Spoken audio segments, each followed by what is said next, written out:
We've been talking about the importance of worldview and how each of us has a worldview through which we look at the world, understand the world, and it is our worldview that will determine the kind of society that we build.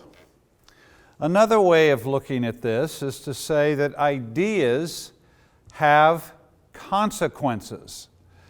I found this illustration of a tree to be particularly helpful to people.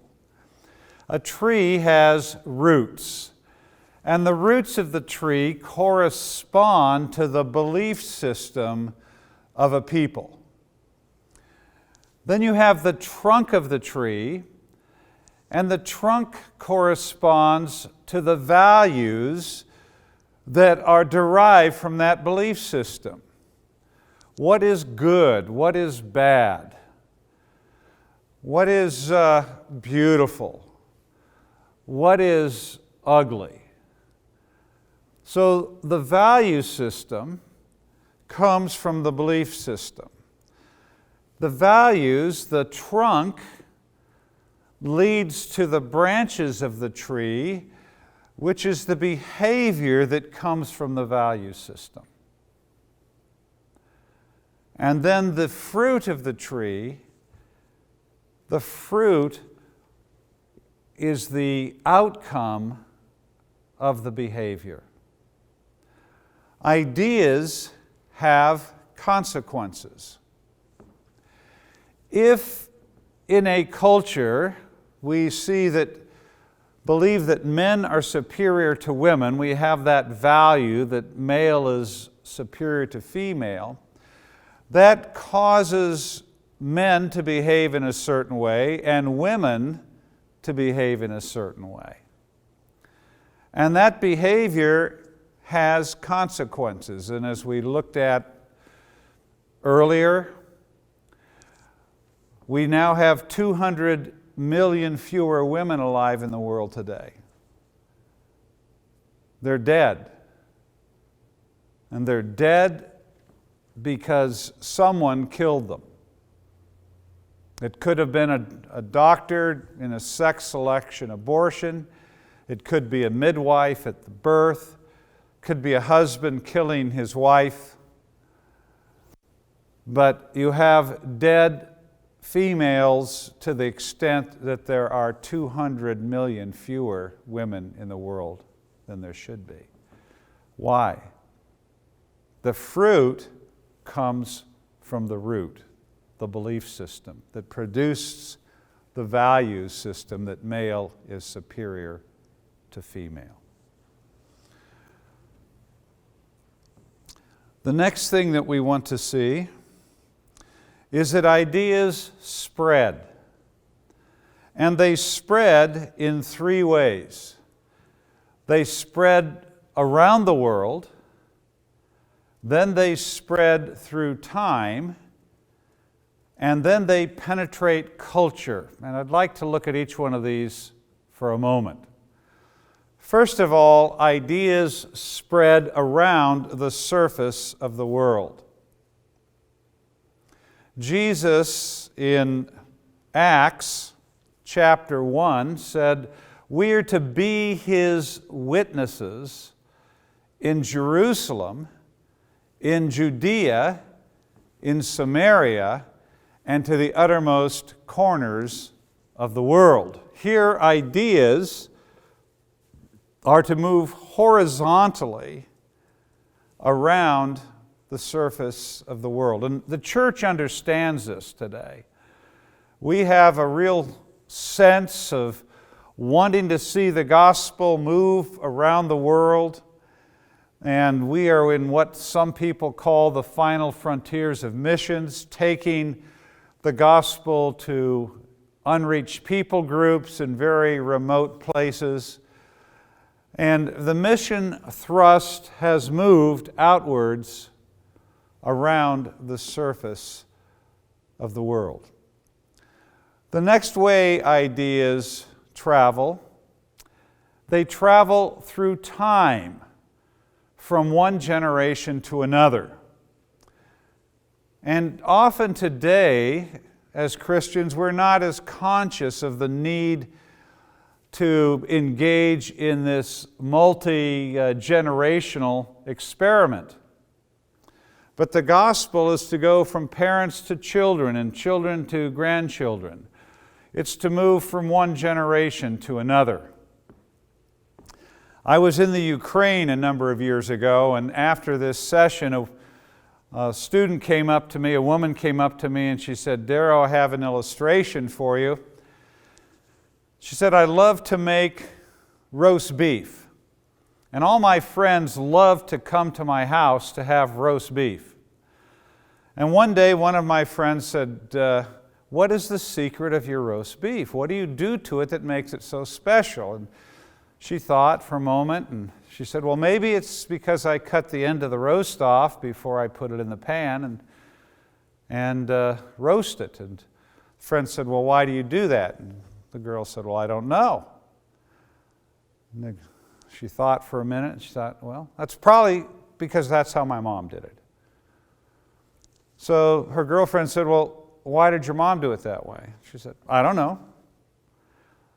"Well, next time you see your mom, ask your mom why she cut the end of the roast off." And so when she saw her mother later in the week, she said, "Mom, why did you cut the end of the roast off?" And the mother said, "I don't know.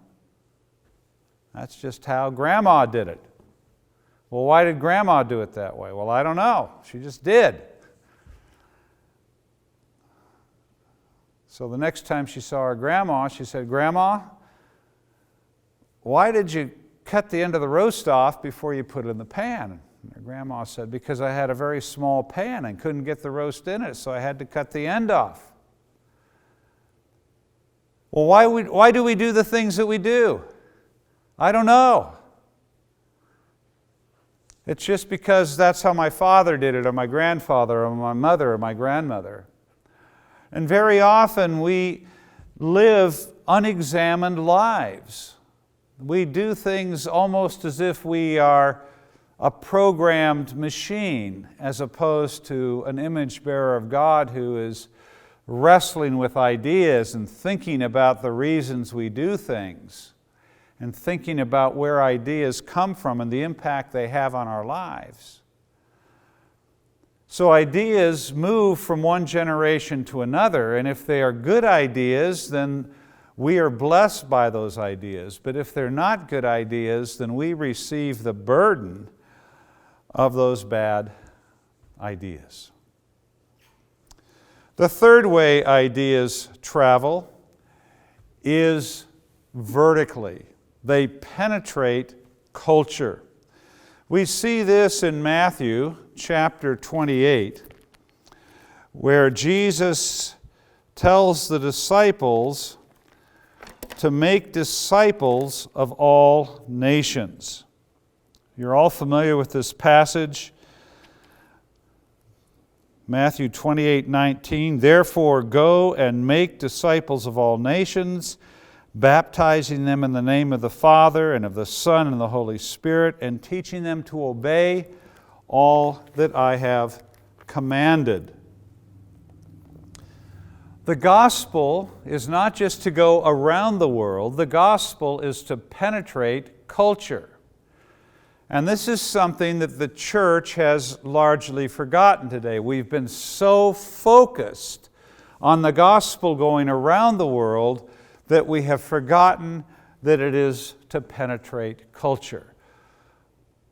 So when you read the Great Commission, and Jesus says, "Therefore go and make disciples of all nations," this is the vertical impacting of ideas. For ideas to penetrate culture. How do ideas spread through culture? They usually begin with the intellectual in the university. These are the men and the women who love to wrestle with questions and ideas. They're not afraid of questions. They spend their lives asking them and looking for the answers. And they are the ones who work in our universities and teach from this body of knowledge that they have gained through their wrestling with ideas. Usually what happens next, the ideas are picked up by balladeers. These are the artists, the filmmakers, the songwriters, the singers and musicians and poets. And they are very sensitive people. They usually are the ones that hear the ideas coming before anyone else, and they take and put these ideas into their artistic expression, and the ideas begin to go from there into the culture. They begin to shape culture. The professionals are the ones who pick this up next.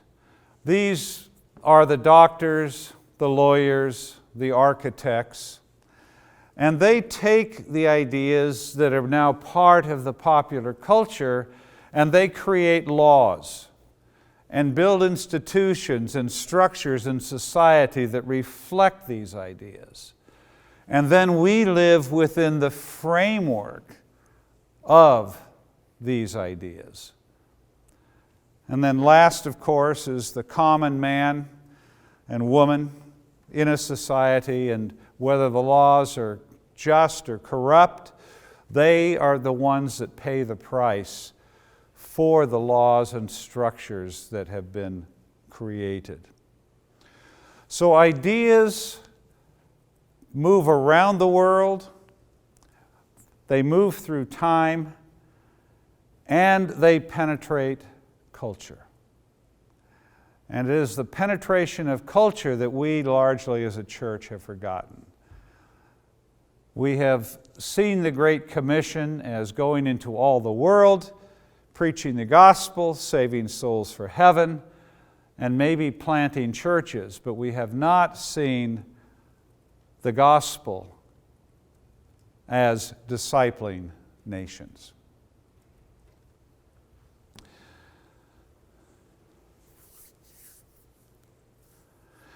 What does it mean for the gospel to penetrate culture? I'd like you to reflect on that.